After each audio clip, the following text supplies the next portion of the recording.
Bonjour à tous, Rémi Abousson sur Acrofoot TV. On est au centre Claude Robillard, je suis avec Éric Marié, entraîneur-chef des Nordiques de Lionel Groulx.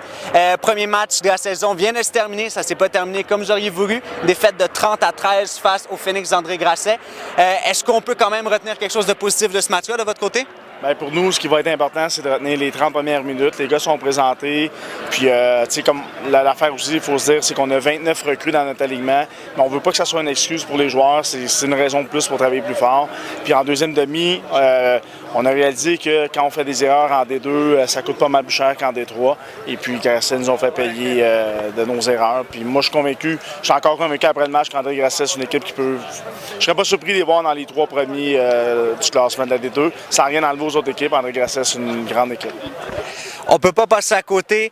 Vous avez affronté le Phoenix 2 fois au Bug d'Or dans les 2 dernières années. 2 défaites encore aujourd'hui. Est-ce que tu pourrais dire que c'est comme une bête noire pour vous? Oui, effectivement, je ne pourrais pas dire le contraire, c'est une bête noire.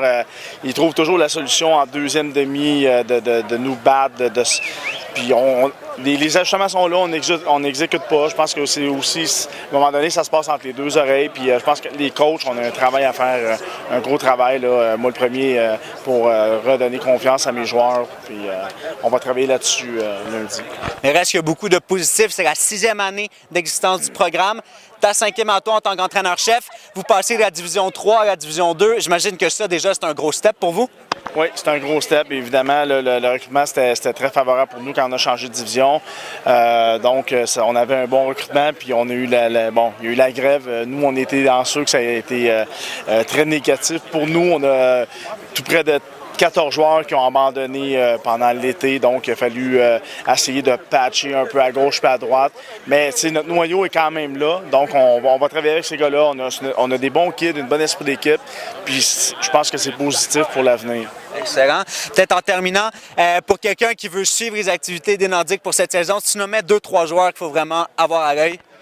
Bien, au niveau défensif, c'est sûr, Frédéric Chagnon, numéro 43, c'est un joueur défensif. Je pense que quand Fred a tombé pendant le match, on s'est blessé à la fin du deuxième quart. Pour nous, ça a apparu tout de suite. Et puis, je vous dirais, notre front défensif était censé être notre force, mais Félix Marc-Chevrier a trouvé la brèche pour courir dessus. Donc, il y a Mathieu Dupuis aussi, numéro 94, qui est un gros joueur. Et Jonathan Chevalier, numéro 80, receveur de passe, a fait un gros match pour nous ce soir. Excellent, mais coach Marié, c'est une défaite, mais il reste encore beaucoup de football cette saison. Vous avez la chance de vous reprendre dès la semaine prochaine. Fait que, bon match et puis pour la suite des choses, félicitations, puis on va vous suivre cette saison. C'était Rémi Abousson sur Acrofoot TV.